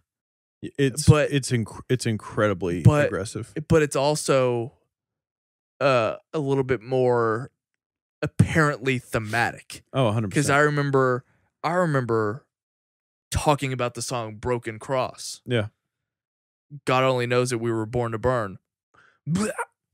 And the lyrics, because they were also putting out those music videos that have like their lyrics flying in and out, and so it was super annoying. It was a lot easier to learn the songs that way. And so I remember like talking to my friends about what these songs kind of mean. And I remember one of my diehard Christian friends taking issue with the song. And so I remember just all kinds of things about that album. And I think those two albums stand out to me in those ways. Just more history with them. So that's sort of my thought process. Yeah, and it's funny too, because for All Our Gods Have Abandoned Us to be one of their best albums coming this late in their career is amazing. And because of the fact that it is a little bit more one note than some of the other albums, it's crazy because one of the things that makes it one of the best, in my opinion, is this is a band just essentially perfecting everything they've done in their career thus far. The songwriting on it is incredible. There are great choruses on it. It's the production on it makes it even heavier. And they even throw some textural electronic elements in the background that I think are amazing too. The one thing that I will say that hurts most Architects albums, and especially their most recent, is the fact that they are so one note. So at any point in the album, if you're no longer in the mood to listen to heavy music, there's no coming back from that. Like, it is very in your face. But in my opinion, it was one of the best, if not the best, heavy albums that came out last year. So the reason we're talking about this, why this is such a big deal, isn't just because they're one of the biggest bands and one of the best heavy bands around right now. And active. Yeah, very prolific band as well. It also has to do with the fact that their last album, All Our Gods Have Abandoned Us, was their last album with their guitar player, Tom Searle, who he passed away from cancer, a long battle of cancer. So Tom Searle, not only was he a member of the band, he wrote all of their music, every bit of it, the lyrics, the music itself, the arrangements, everything came from him. So his passing away, not only was it hard on the band as individuals, it was also hard on them as creators. I mean, it was a massive, massive deal. And people had always talked about that day coming, like what would it mean for the band and this and that. The lyrics in that album, All Our Gods Have Abandoned Us, are eerie to listen to because it talks about him dealing with his mortality. It's just a very, very heavy album, both sonically and thematically. So the fact that they announced that they were going to make another album, everybody is interested in what it's going to sound like. You know, how are they going to come back around as songwriters? And now getting this song, Doomsday, is very big. Now, one thing, and I told you this the other day, one of the things that people aren't really addressing with this song is a lot of people think this is like the first song without Tom Searle's involvement. That's not true. This song was the last song he ever wrote. It just was never finished. So I guess let's just get into it. I mean, tell me your thoughts on the song, and then with everything we've said, does anything that I've just mentioned about this being the first song that they've at least had to assemble, and do you think it makes a statement as to where the band's going? So my first impression of the song, when I walked away from it the first time, I remember thinking that this sort of elongated intro that the song has sounded like the previous two Architects albums that we got. So very much the familiarity. Exactly. Yeah. So very much his style. Because again, it just felt like a recycled part. To be frank. Literally sounded like it was lifted from another song on the previous album. It sounded like a bridge from another song. Yeah. I was trying to think about what it was on the way over here. But anyway, after listening to it more and more and really hearing this, I think what Architects did for a while, and this was actually something that Brave the Storm actually did, maybe not to the same extent, but what I did with the music is instead of like the pop structure of having your chorus done 3 times, we would do it twice, and then instead of having a third chorus, we would just make a really interesting part there in its place, and then the song would kind of be unique in its way. And so I think Architects has definitely had its hooks in the past, but they didn't always follow the structure the same way that a Day to Remember would, or Bring Me the Horizon is doing now. I don't think that's not the case here, which is very interesting. So you're talking about the fact that it's still a leftover song, but I think the song is still very much unique. Aside from aside from what the intro does and how that's sort of like the through line of it, you also have a fucking pre-chorus. Yeah. Which architects may have done pre-choruses before, but none that are this apparent. Right. And not only do they have a pre-chorus, 3 choruses, I believe, in this song, but they all have variances to them. Where, like, in your final chorus, you that's where you tone it down. That way you can build back up into the chorus. And so they're making those variances and change up within the repeated sections of the song, and they don't do that often. They've done it before. I'm not saying it's totally new. It's not as apparent. But it's not as apparent. And I tell you what, though, this song, again, sounds like an evolution in the sense that this sounds, again, aside from the intro, everything else, the meat of it, sounds like another band. Sort of, yeah, to a certain extent. But tell me if you agree with this. Still, like what we were saying, does sound like an evolution that you can understand. Yes. It's not completely taking people off guard. Yes. This isn't a judgmental observation. Right. But aside from that intro, it sounds like he is... What's the lead singer's name?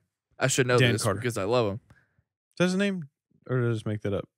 What is his name? Sam Carter. Sorry, Dan Carter is a podcaster. Sam Carter. He sounds like Ollie. I would actually say that Ollie sounds more like him. Fine, yeah. But it's... In fact, when what's the song on Sempiternal? The first single from it. Can you tell by the look in our eyes we're going? Yeah. Out? What is that song called? The first time I heard this, I thought to myself, "Oh, okay, Bring the Horizons Architects." Now this is Architects sounds like Bring Me the Horizon now. Whereas, like, if you go to Spotify and you look up their related artists, they're like brother bands. Oh, and of course, they come from friends too. Yeah, I was gonna say they come from the same place.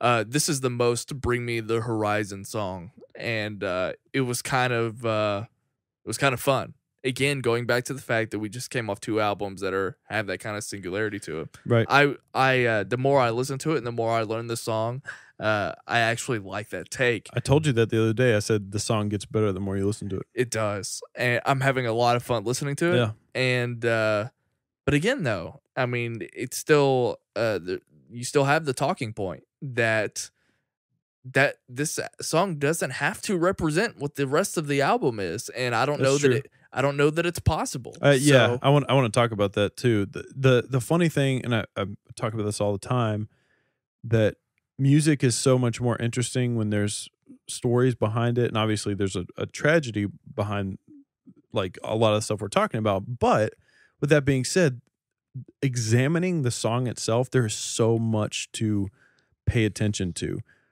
One, will they succeed at putting the song together without their main, the crux of their songwriting no longer being there? Also, where are they going to go? Also, what does this represent? Because this could be one of 2 things. This could be, I'm just going to throw this out there. This could be the song that identifies their direction where they're going. It could also be a departure. This could also, they could put out another Here and Now. Now, they could say, this is our swan song for the sound. I don't think that's the case, but I'm just saying. It's also fascinating to just examine some of the decisions that they make. For instance, if you pay attention to the song, one of the familiar things, that opening riff, and you're right, because we talked about this too. Yes, that opening, I can pinpoint the parts where they are staying the same and the parts where they are clearly being different. The middle breakdown where they go super high up and do a harmonized guitar part in the breakdown, we've never heard that from Architects. Never, not once. And that's awesome. That's really cool. But that rhythm, the that opening breakdown is repeated throughout the entire song. The rhythm, exactly. The rhythm and everything. It's just varied. It's very much the through line of the entire song. It's varied throughout the entire thing. The other thing that's fascinating. So when I went back and was sort of re-reviewing Under Oath albums, one of the things that I realized that a lot of people don't do in this music genre, it became very popular to sing and scream. But it also became very predictable because it was scream the verses, sing the choruses. Under Oath never had that familiarity. I mean, they have in their songs before, but Define the Great Line, I mean, they would just sing and scream whenever the fuck they wanted to. Yeah. But one of the things that made those parts so special is that they would isolate individual moments. And if you listen to this song, and we were listening to the Plot and You song before this song does the same thing. During moments when it gets more quiet, the music will drop out, essentially, and they'll have some electronics, some keyboards or something, and just some picking little noodly parts, right? And come back with all that energy, and that's good songwriting, man. That is great songwriting. Now, what I will say, I do have one minor negative to this song, and it's super nitpicky, and it's just because I am examining it so closely. There are parts of the song that they probably do need to work on as songwriters. There are some really, really awkward transitions, like where they just don't transition as smoothly as we've heard from Architect songs in the past. It could just be because this was an unfinished song and they piece it together. Could also be because they're sort of learning and trying to figure it out on their own. The last little thing I will say about this in your comparison with Bring Me the Horizon, I told Luke this. I don't know if you saw it, but no. I said, if Architects are trying to go down a similar path as Bring Me the Horizon, they have all of the tools to not only achieve that, they have the ability to exceed that. In every way, shape, and form, Architects... He's a better singer. Architects in general are just a much more talented, and that's nothing negative towards Bring Me the Horizon. It's just the facts. They're a more talented band. They're a more diverse, versatile band. Like, Sam Carter is one of the best vocalists in metal. When he sings, his like screamy sing, I don't know how he does it. I don't either. His range, something I would kill to have. His range is unbelievable, and his ability to go in and out of screaming and singing is phenomenal. And he pulls it off live. This band has all the tools to be, I mean, I think they are already great, but to exceed, that's what makes this so exciting. The fact that they have all these tools, and I mean, it's awesome. I think the only complaint that I had, and I think it's one of those things that it catches you off guard the first time you hear it, and you're not even sure, not with you, maybe someone else, but I thought there was some clunkiness with like how some of the arrangements were with the vocals over. It sounded. I agree. I think it's the pre-chorus. It just sounded clunky. It didn't feel like the vocals matched the rhythm of the guitar and everything that was going on. But sometimes I hear those parts and I'm like, that doesn't make sense. Like I can't compute that.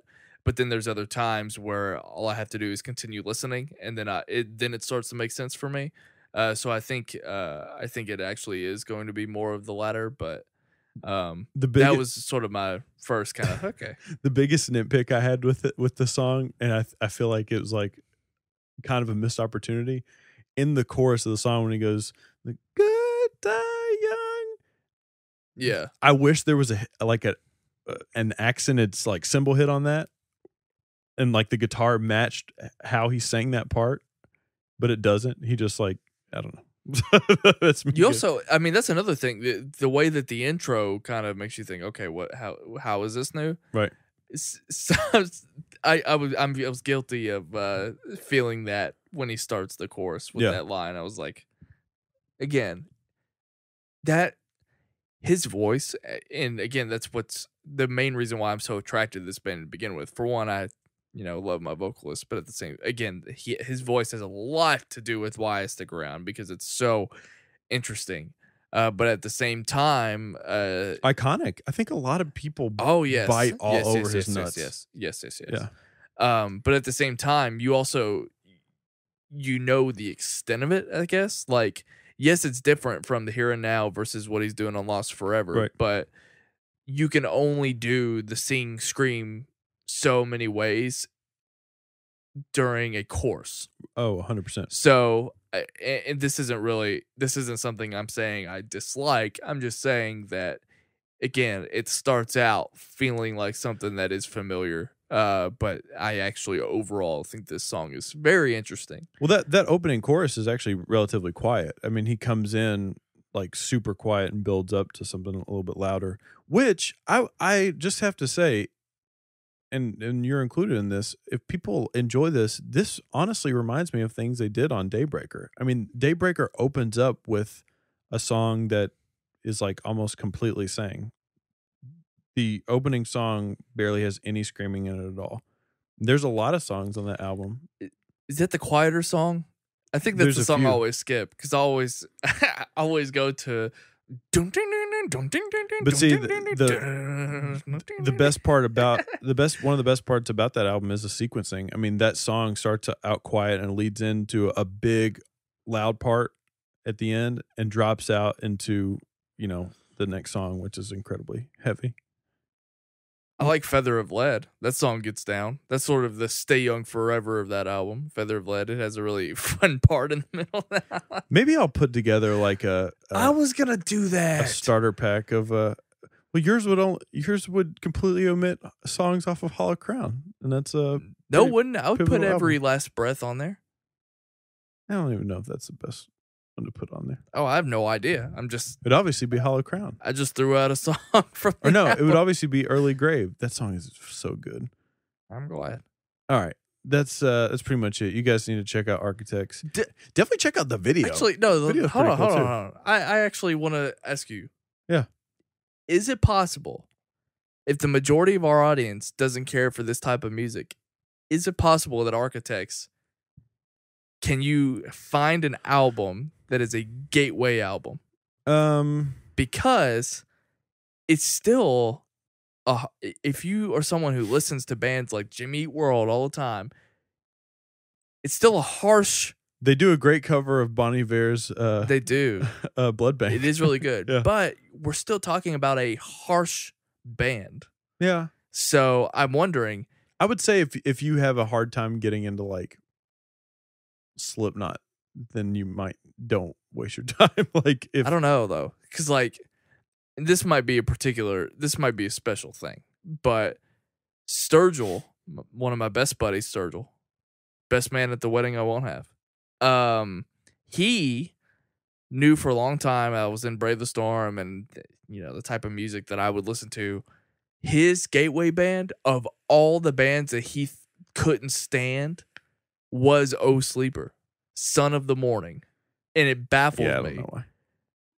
That baffles me. But ever since then, he was in and he could listen. Should have been a mirror. He could listen to anything, and he got to that point. I never in my life would have imagined he would listen to something like a mirror. So I'm wondering, is there a band, or is there an album from Architects that might just stun someone? Because I would say start with the song Doomsday. This one? Yeah, that's probably the song that's the most accessible if you're going to dive into the rest of their catalog. Watch the video with it? Yeah, I would say so. Okay. It's a decent video. I mean, why not? It's a cool video. Yeah, it's definitely a cool video. A lot of meaning. I think, especially after listening to us talk, you'd probably understand more about what the video is about.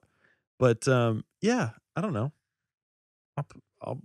Let's collaborate on the playlist. Let's just do 20 songs. I'll give you my 10 must-haves. Yeah. Okay, good. Stay Young Forever, 100% going to be there. Isn't Ollie Sykes on that album? I can't think of what song I don't know. I can't think of what part it is. I know. They have a guest vocalist. Well, the Dillinger Escape Plan vocalist is on there. That's who it is. For sure. Yeah. I know that for a fact. And then is he the guy that sounds like Yeah, pretty much. Is that what he sounds like? Yeah. Okay. And then Sam Carter is actually on a Bring Me the Horizon album. The one before There Is a Hell. Anyways, that's it. Great music talk. Great music segment this week. Guys, you can find me on Twitter and Instagram at Jaye Williams, J to the A to the Y to the E. It's the same for both. Check out our social media that we're not updating at all at Sight Sound Pod. I had to address that on the music episode. Christina said that she misses our polls, and I got excited at first, and then Eric, fire up a poll real quick. I got down in the dumps again because I'm like, yeah, I love the polls too, but Jay doesn't give a shit, and he doesn't contribute to the polls. I want you to keep doing the polls. Just let you have to be in on it too. It's funnier when I'm like, what's a poll again? Maybe. It's not about me. Yeah, but if I'm the only one that comes up with them, and then I'm also the one that's doing it within the episode, that doesn't work. We both have to be in on the polls. No, I don't think so. Just continue doing it. I even gave up on Song of the Day. I forgot about it for 2 days in a row, and then I was like, I'm just not going to do this right now. I'll bring it back. But you can find us not posting at Sight Sound Pod.